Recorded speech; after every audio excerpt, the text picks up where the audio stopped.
Hi friends, welcome to Roshni's world. ഇന്നും ഒരു variety പോള തന്നെയാണ് കേട്ടോ. നമ്മുടെ കയ്യിലുള്ള കുറച്ച് ഇൻഗ്രീഡിയൻസ് വെച്ചിട്ട് എളുപ്പം തയ്യാറാക്കി എടുക്കാൻ പറ്റിയ പോള റെസിപ്പീസ് ആണ്. ഇനിയിപ്പോൾ റമദാനൊക്കെ അല്ലേ വരുന്നത്, അപ്പോൾ നമുക്ക് എണ്ണയിലൊന്നും മുക്കി പൊരിക്കാത്ത പലഹാരങ്ങളായിരിക്കുമല്ലോ കൂടുതലായിട്ട് ഇഷ്ടപ്പെടുക. അപ്പോൾ നിങ്ങൾ ഇത് എന്തായാലും ഒന്ന് ട്രൈ ചെയ്ത് നോക്കുക. ഇഷ്ടമായിട്ടുണ്ടെങ്കിൽ കൂട്ടുകാർക്കും ഫാമിലിക്കും കൂടെ ലിങ്ക് ഷെയർ ചെയ്ത് സപ്പോർട്ട് തരണേ. അതുപോലെ ആദ്യമായിട്ട് കാണുന്നവരാണെങ്കിൽ ലൈക്ക് ചെയ്യാനും സബ്സ്ക്രൈബ് കൂടെ ചെയ്ത് സപ്പോർട്ട് തരണേ. അപ്പോൾ ഈ വെറൈറ്റി ആയിട്ടുള്ള പോള ഉണ്ടാക്കുന്നത് എങ്ങനെയെന്ന് പറഞ്ഞു തരാം. ആദ്യം തന്നെ ഒരു 5-6 ബ്രെഡ് പീസസ് എടുക്കുക. എന്നിട്ട് അതൊന്ന് ചെറിയ പീസസ് ആക്കിയിട്ട് കട്ട് ചെയ്തെടുക്കേണ്ടതുണ്ട്. അപ്പോൾ അതിൻ്റെ സൈഡ് വശത്തുള്ള ബ്രൗൺ പാർട്ടില്ലേ അതങ്ങ് കട്ട് ചെയ്ത് മാറ്റാം. ആ ബ്രൗൺ പാർട്ട് വല്ലാണ്ടങ്ങ് കട്ട് ചെയ്യണമെന്നില്ല, ഒന്ന് അവിടെ ഇവിടെ കിടന്നാലൊന്നും കുഴപ്പമൊന്നുമില്ല. ഞാൻ കട്ട് ചെയ്തപ്പോഴും കുറച്ച് അവിടെ ഇവിടെ ആയിട്ട് കിടക്കുന്നുണ്ടായിരുന്നു കേട്ടോ. അപ്പം ഇനി മുഴുവനും മിക്സിയുടെ ജാറിലേക്ക് ഇട്ട് കൊടുക്കാം. മുഴുവൻ ഇട്ട് കൊടുത്തതിന് ശേഷം ഒരു 3 മുട്ട പൊട്ടിച്ചത് ഒഴിച്ചു കൊടുക്കാം. മുട്ടയുടെ വലിപ്പത്തിനനുസരിച്ച് എണ്ണം കൂട്ടുകയും കുറയ്ക്കുകയും ചെയ്യാം കേട്ടോ. കൂടെ തന്നെ ഒരു നുള്ളു ഉപ്പ് കൂടെ ഇട്ട് കൊടുക്കുന്നുണ്ട്. 1/4 കപ്പ് പാലൂടെ ഒഴിച്ചു കൊടുക്കാം. എന്നിട്ട് ഇതെല്ലാം കൂടി ഒന്ന് നന്നായിട്ടൊന്ന് ബ്ലെൻഡ് ചെയ്ത് കൊണ്ടുവരാം. ഇതേ കണക്ക് അടിച്ചെടുത്തിട്ടുണ്ട്. ഇനി ഇതങ്ങോട്ട് മാറ്റി വെക്കാം. ഇനി 2 നേന്ത്രപ്പഴമാണ് വേണ്ടത്. നേന്ത്രപ്പഴം എടുക്കുമ്പോൾ വല്ലാണ്ട് പഴുത്തു പോയത് എടുക്കരുത്, ഒരു മീഡിയം പഴുപ്പുള്ളത് എടുക്കാൻ നോക്കാം കേട്ടോ. ഇനി പഴത്തിന്റെ തൊലിയൊക്കെ ഒന്ന് കളഞ്ഞെടുക്കട്ടെ.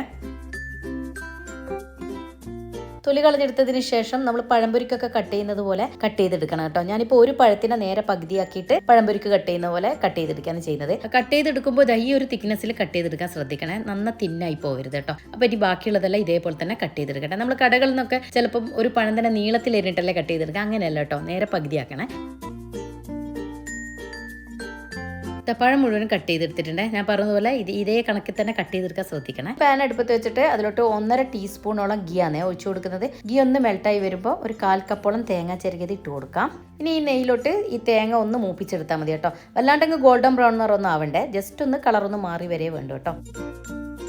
തേങ്ങ ഒന്ന് മൂത്ത് വരുമ്പോൾ 1 ടീസ്പൂണോളം പഞ്ചസാര ഇട്ട് കൊടുക്കാം. അപ്പോൾ ഒന്ന് മെൽട്ടായി വരുന്ന സമയത്ത് ഇതിലോട്ട് മധുരം ബാലൻസ് ചെയ്യാൻ വേണ്ടി ഒരു നുള്ളു ഉപ്പ് കൂടെ ചേർത്ത് കൊടുക്കാം. അതുപോലെ ടേസ്റ്റിനും ഫ്ലേവറിനും വേണ്ടിയിട്ട് ഒരു 1/4 ടീസ്പൂൺ മുതൽ 1/2 ടീസ്പൂൺ വരെ ഏലക്ക പൗഡർ ഇട്ട് കൊടുക്കാം. ഏലക്ക പൗഡറിൻ്റെ ഒക്കെ ഫ്ലേവർ നിങ്ങൾക്ക് എത്രത്തോളം വേണം അതിനനുസരിച്ച് കൂട്ടയും കുറയ്ക്കും ചെയ്യാം കേട്ടോ. ആ പഞ്ചസാരയൊക്കെ മെൽട്ടായി ആ ഫ്ലേവറൊക്കെ തേങ്ങയിലിട്ട് പിടിച്ച് കഴിഞ്ഞാൽ പെട്ടെന്ന് തന്നെ അതിൽ നിന്ന് ഇങ്ങോട്ട് മാറ്റണേ. ഇനി തേങ്ങ വറ്റിയ ഇതേ പാനിൽ തന്നെ 1 ടീസ്പൂണോളം ഗീ കൂടെ ഒഴിച്ചു കൊടുക്കുന്നുണ്ട്. ഗീ ഒന്ന് മെൽട്ടായി വരുമ്പോൾ 1 ടീസ്പൂൺ പഞ്ചസാര എല്ലാ ഭാഗത്തും ഒരുപോലെ ഒന്ന് സ്പ്രെഡ് ചെയ്ത് കൊടുക്കണേ. ഒരു ഭാഗത്ത് മാത്രം കൂട്ടിയിടരുത്. ആ പാനിൻ്റെ എല്ലാ ഭാഗത്തും ഈവണായിട്ട് ഇട്ട് കൊടുക്കാം.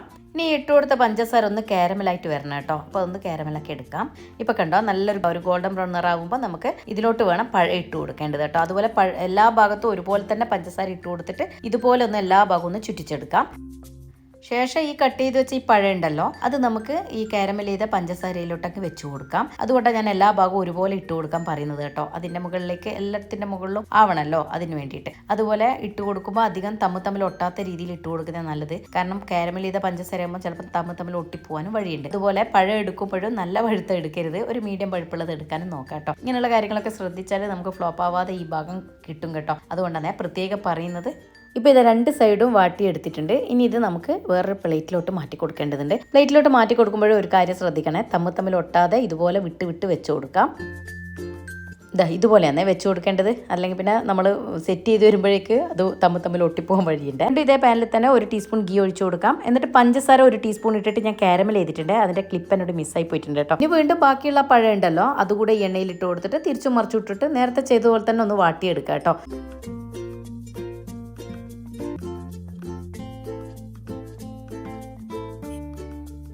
രണ്ടാമത്തെ പഴവും വാട്ടിയെടുത്തിട്ടുണ്ട്. ഞാൻ പറഞ്ഞതുപോലെ തമ്മിൽ ഒട്ടാതെ ഇതുപോലെ തന്നെ വെച്ച് കൊടുക്കണേ. ഇനി എന്നും പറയുന്ന ഒരു കാര്യം തന്നെയാണ്, പഴയവർ സ്കിപ്പ് ചെയ്തോളൂ, പുതിയവർക്ക് വേണ്ടി പറയാന്ന്.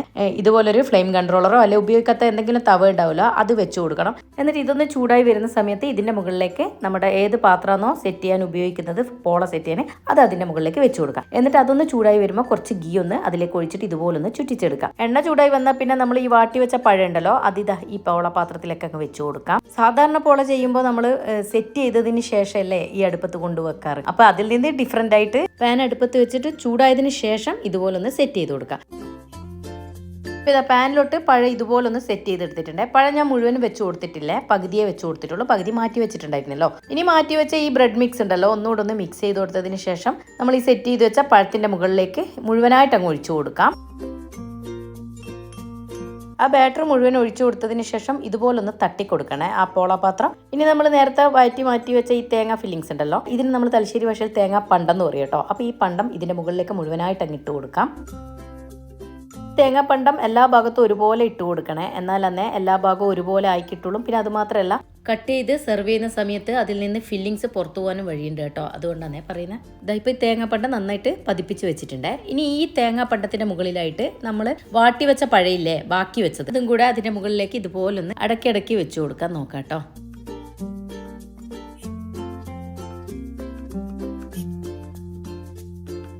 ഇപ്പോൾ ഇതാ ആ തേങ്ങാപ്പണ്ടത്തിൻ്റെ മുകളിലേക്ക് ആ വാട്ടി വെച്ച പഴവും കൂടെ അടക്കി വെച്ച് കൊടുത്തിട്ടുണ്ട്. എന്നിട്ട് ഒന്നുകൂടെ ഒന്ന് തട്ടി കൊടുക്കുക. എന്നിട്ടൊരു സ്പൂൺ വെച്ചിട്ട് ആ വാട്ടി വെച്ച പഴം ഒന്ന് പതുക്കെ ഒന്ന് അതിലൊന്ന് അമർത്തി കൊടുക്കണേ. കാരണം നമ്മൾ ഇനി മുട്ടയോ ഒന്നും വെക്കുന്നില്ലല്ലോ ബൈൻഡായി കിട്ടാൻ. പിന്നെ ഇതിൽ തന്നെ വേണം അതൊന്ന് ബൈൻഡായിട്ട് വരാൻ കേട്ടോ. ഇത് കുക്കാവാൻ വേണ്ടിയിട്ട് കുറച്ച് സമയം ഒന്ന് അടച്ചു വെച്ച് കൊടുക്കുക. ലോ ഫ്ലെയിമിൽ വേണം കുക്ക് ചെയ്തെടുക്കാൻ കേട്ടോ. ഇനി ഈ കാര്യവും പുതിയ സബ്സ്ക്രൈബ്സിന് പറയാമെന്ന്, ആ ഗ്ലാസ്സിൽ ഇടാതെങ്കിൽ അതിന് റോൾസ് ഉണ്ടാവില്ല, അതെന്തെങ്കിലും ഒന്ന് വെച്ച് കവർ ചെയ്യണേ. ഞാൻ എപ്പോഴും പറയുന്നത് പുതിയ സബ്സ്ക്രൈബ്സിന് വേണ്ടിയിട്ടോ, പഴയവർ സ്കിപ്പ് ചെയ്തോളൂ. ഏകദേശം ഒരു 10-20 മിനിറ്റ് ആയപ്പോഴേക്ക് ഇതാക്കണ്ടോ ഈ സൈഡ് വശത്തൊക്കെ ഇതുപോലെ ഇങ്ങനെ വിട്ടു വരുന്നുണ്ട്. അപ്പോൾ ഏകദേശം കുക്കായി എന്നർത്ഥം. എന്നാലും നമുക്കത് ക്ലിയർ ആവണമല്ലോ, ഉള്ളിലുള്ളത് കുക്കായോ എന്ന് അറിയണമല്ലോ. അതിന് വേണ്ടിയിട്ട് കൊള്ളിയോ സ്ക്വയറോ വെച്ചിട്ട് ഇതുപോലെ ഒന്ന് കുത്തി നോക്കുമ്പോൾ ഇതിലൊട്ടും ഒട്ടിപ്പിടിച്ചിട്ടില്ലെങ്കിൽ അത് കുക്കായി എന്നാണ് അർത്ഥം കേട്ടോ. അപ്പോൾ ഇനി അതിൻ്റെ സൈഡ് വശത്തുനിന്ന് ഒന്ന് വിട്ട് വരാൻ വേണ്ടിയിട്ട് ഒന്ന് പതുക്കെ ഒന്ന് ബാച്ചിൽ വെച്ചിട്ടൊന്ന് ഞാൻ വിടുവിച്ച് കൊടുക്കുന്നുണ്ട്.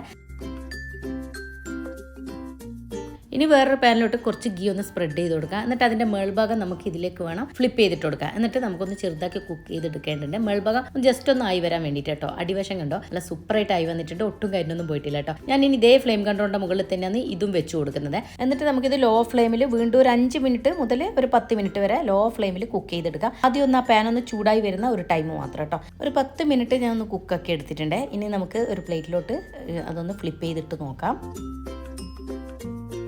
ഇതിപ്പോൾ കുക്കായി വന്നിട്ടുണ്ട്, എന്നാൽ കളർ അധികം അങ്ങ് ചേഞ്ച് ആയിട്ടില്ല കേട്ടോ. നമ്മൾ നേരത്തെ തിരിച്ചിട്ട ഭാഗം നല്ല കളർ ഡിഫറെൻ്റ് ഉണ്ടല്ലോ, ഇതുപോലെ ആ വശം ആക്കി എടുത്തിട്ടില്ല. നിങ്ങൾക്ക് വേണമെന്നുണ്ടെങ്കിൽ കുറച്ച് സമയം കൂടി വെക്കാം കേട്ടോ. ഞാൻ അത്ര വെച്ചില്ല എന്നേ ഉള്ളൂ, കാരണം ഓൾറെഡി ഇനി ആ മുട്ട അതിരുന്നല്ലോ അതിൽ കുക്കാവാൻ ബാക്കിയൊക്കെ കുക്കായ സംഭവമാണല്ലോ. അപ്പം അതുകൊണ്ട് തന്നെ ഞാനത് കുറച്ച് സമയം മാത്രമേ ആ ഭാഗം വെച്ച് കൊടുത്തിട്ടുള്ളൂ. നിങ്ങൾക്ക് കുറച്ച് സമയം കൂടെ വെക്കണമെങ്കിൽ അങ്ങനെ വെക്കാമെന്ന് പറയായിരുന്നേ. ഇപ്പോൾ കണ്ടോ നല്ല ഭംഗിയില്ലേ കാണാൻ. നമ്മളിപ്പോൾ ഒരു പാർട്ടിയിലൊക്കെ വെച്ച് കൊടുക്കുമ്പോൾ നല്ല ഭംഗിയാണ്. അപ്പോൾ ഞാനൊന്ന് കട്ട് ചെയ്ത് കാണിച്ചു തരാം. ഇതാ നോക്കിയാൽ ഉൾവശമൊക്കെ നല്ല കുക്കായി നല്ല പെർഫെക്റ്റ് ആയിട്ട് ആയി വന്നിട്ടുണ്ട്. നല്ല അടിപൊളി ടേസ്റ്റും ആയിരുന്നു കേട്ടോ. നോമ്പ് കാലത്ത് എണ്ണയിലൊന്നും മുക്കി പൊരിച്ചിട്ടുള്ള പലഹാരങ്ങൾ നമുക്ക് അധികം ഇഷ്ടം ഉണ്ടാവില്ലല്ലോ. അപ്പോൾ നമുക്ക് ചെയ്യാൻ പറ്റിയ ബെസ്റ്റ് ചോയ്സ് ആണ് ഈ പോള റെസിപ്പീസ് കേട്ടോ. ഇതിനു മുൻപും ഒരുപാട് വെറൈറ്റി ആയിട്ടുള്ള പോള റെസിപ്പീസ് ചെയ്തിട്ടുണ്ട്. കാണാത്തവരുടെ അതൊക്കെ ഒന്ന് കണ്ടു നോക്കണം. ഇഫ ചിക്കൻ വൈറലായ സമയത്ത് ഞാൻ ഇഫ ചിക്കൻ പോള തയ്യാറാക്കിയിട്ടുണ്ടായിരുന്നു. അപ്പോൾ എരിവുള്ള പോള ഇഷ്ടപ്പെടുന്നുണ്ടെങ്കിൽ നിങ്ങൾ അതൊന്ന് ട്രൈ ചെയ്ത് നോക്കണേ. ഇഫ ചിക്കൻ ട്രെൻഡിങ് ആയിക്കൊണ്ടിരിക്കുന്ന സമയത്ത് എനിക്ക് തോന്നിയൊരു തോന്നലാണ് അതിനെ കൊണ്ടൊരു പോള തയ്യാറാക്കിയാൽ എങ്ങനെ അങ്ങനെ ഉണ്ടാക്കിയതായിരുന്നേ. പക്ഷെ സൂപ്പർ ടേസ്റ്റ് ആയിരുന്നു. അതും എരിവ് ഇഷ്ടപ്പെടുന്നവർക്ക് എന്തായാലും അത് ഇഷ്ടപ്പെടും കേട്ടോ. ഞാൻ ഉണ്ടാക്കിയതിന് ശേഷം ഒരുപാട് പേർ അത് ചെയ്ത് കണ്ടു കേട്ടോ. അപ്പം ഭയങ്കര സന്തോഷമായി.